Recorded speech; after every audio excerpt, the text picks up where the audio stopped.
We see the demon queen is sitting on her throne while her subordinates are conversing between them about if the hero is such a powerful force.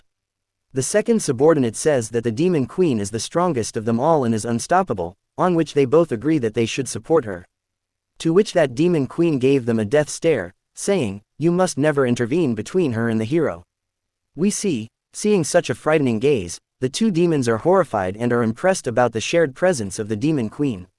As we move forward in this story, we see that our small hero is practicing fencing. He has tied a rope to a branch and attached a lock, on which he is practicing. As he sees our demon queen, he jumps with joy, and with his fruitful smile, he says, "Master, you are back." He asks the demon queen, "Could you teach me fencing for the day?" Hearing this and seeing his face, the demon queen blushes. She is proud of her disciple. The hero says, "Is something wrong?" On which he gets the reply, "It's nothing." The demon queen is trying to convince herself that this is part of the plan.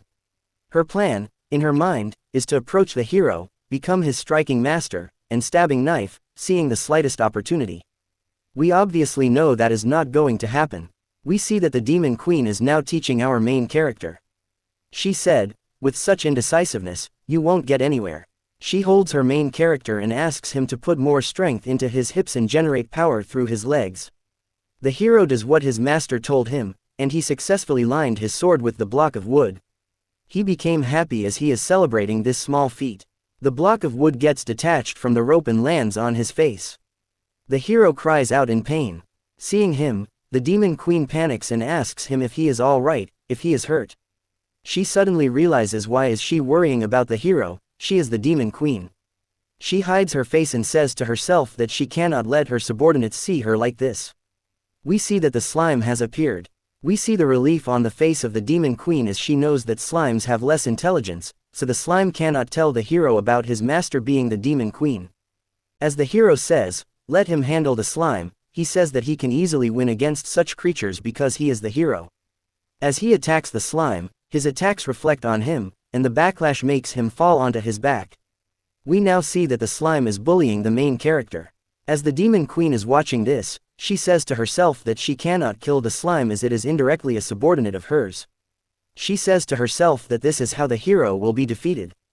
As we see the slime is trying to digest our hero, somehow our main character has gotten loosened from the grip of the slime, and he is now once again in a deadly fight with it. The fight looks more like a street fight than a monster fight. We see our main character getting absolutely beat up. The slime is beating the crap out of him. Seeing this, the demon queen says to the main character to stop. She says to herself, if he cannot defeat a slime, what does he aim for? What are the greater heights?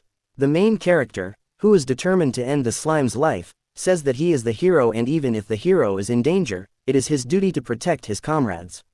Hearing that, the main character thinks of her as the comrade. The demon queen blushes a bit as the slime is going to make its move. We see that the demon queen is now angry, and with her aura, she scares the slime away in a second. Now she's in a mix. She says to herself that she cannot act unfairly towards her own subordinates because it deducts points from her as the demon king. We see that our main character is now crying. He says that he is relieved that the monster is running away, and he is running towards the demon queen. He hugged the demon queen, and the demon queen says to him that despite being so small and weak, he has a heart as strong as a lion. As the demon queen returns to her castle, we see that her subordinates are discussing how the hero has a female companion who is so fierce, and VCR demon queen continues the torment on herself. Once again in the demon queen's castle, we see that a subordinate is talking about how the demon queen is fighting with such determination, on which the second subordinate says, the hero seems to be a rather strong enemy despite being young. In the next page, we see two demons crying, saying, are we going to be defeated by the hero like this? On which the second demon says, I won't like that. I haven't found a girlfriend yet. As the demon queen hears their words, she says, the subordinates are worried. I have to do something about it. As she is thinking what to do, we see a foot of a burly demon. He says that the demon queen is pathetic. We get to know that the burly demon is the general of the demon beast lion. As we see a tank-like figure, we see that another subordinate of the demon queen is trying to say that, you are showing disrespect to the demon queen, on which the demon general says that he is just stating the truth. He says that he has been opposed to her being the demon queen from the very start. He says, she doesn't even measure up to my predecessors. He laughs and says that he could even become the Demon King if it gets necessary. He said with his overwhelming strength even though the hero would bow down upon him. As he says that, our Demon Queen plugs his collar, then overthrows him and splats his back straight in the ground. Such a disgrace, and he was talking crap anyways. The Demon Queen says, what a disappointment, is this supposed to be the strength of the generals of Beast? On which the arrogant general says that he can imagine him defeating her, on which even Queen says, do you want to try again? We see that the minions are quite amused seeing the battle. They say, General Lion is as scared as a kitten. Some other subordinates are the same as expected with the Demon King here. The hero is not scary at all, and everyone else is saying, long live the Demon King. They all are cheering for the Demon Queen and saying, long live the devil in the wind, the Demon Queen is their savior. We see that for the demon beings, the hero is a calamity. The Demon King protects and guides everyone from calamity. That directly means that the Demon King has the responsibility to neutralize the hero. As we get to know this fact, we see that the Demon Queen is getting ready, and she is fixed on the target. She is going to show the hero how terrifying the real Demon Queen is. We see the cute, charming, and cheerful face of our hero. He says to the Demon Queen, Master, you are back. Do you want to eat together?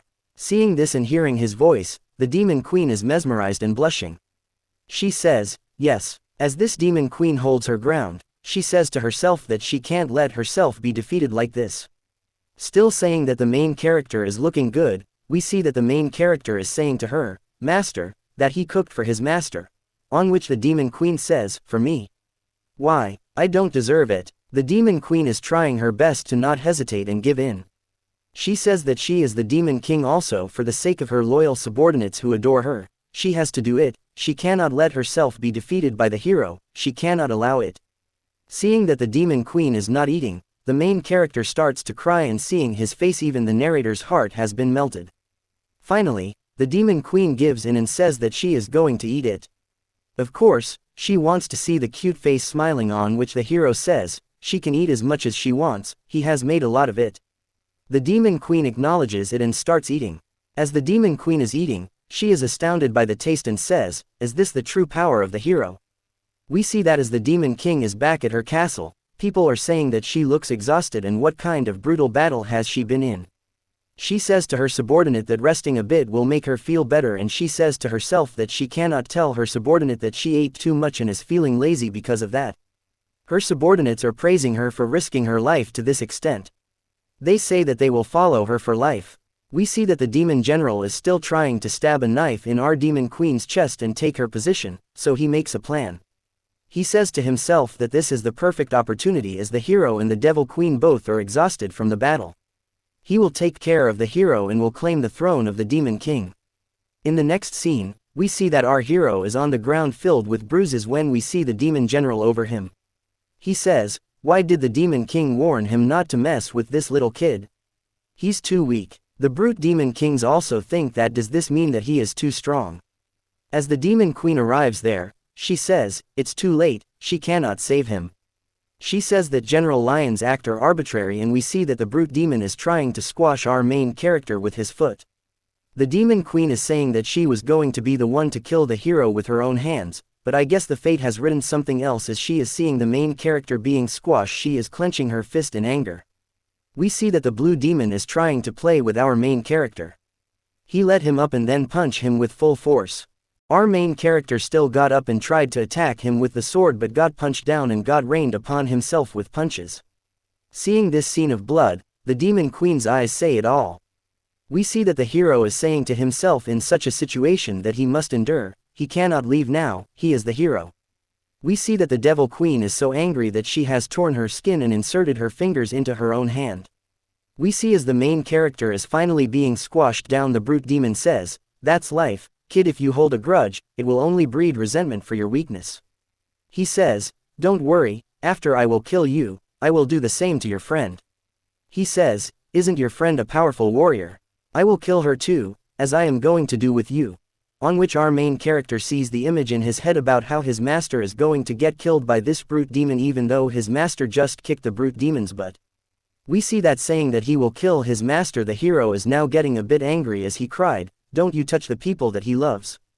A faint glow turned into a large ball of light that covers our main character, and we see in this light our main character grabs his sword and with full force swings it toward the devil. As he swings it, a large force is emitted by his sword, creating rifts in the ground, and as the attack is over, we see the scared demon general in a corner and the hero holding his sword. We see the damages the hero has done. He has split a mountain into two. Seeing this, the demon general and his subordinates are in deep terror, as they say the hero is truly dangerous, and they ran away from the scene. We see the demon queen come near his unconscious body and say that she did not expect him to possess such power. He will definitely become a threat to the demons, and she must take care of him. Now she sees his own sword lying on the ground.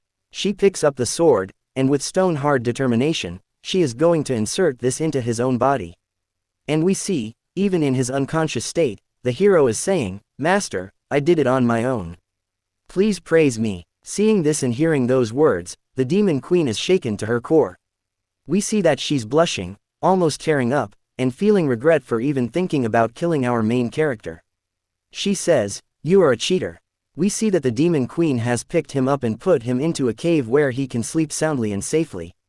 She has put some food near his bed so he can eat up as he wakes up. She has put on her mask again and says in the demon lady fashion, "Challenging the dignity of the demon king is forbidden. Prepare yourself for what's to come." He wrote, "Thank you for watching. For the third part, follow our channel, like the video, and comment down, part 3. Thank you.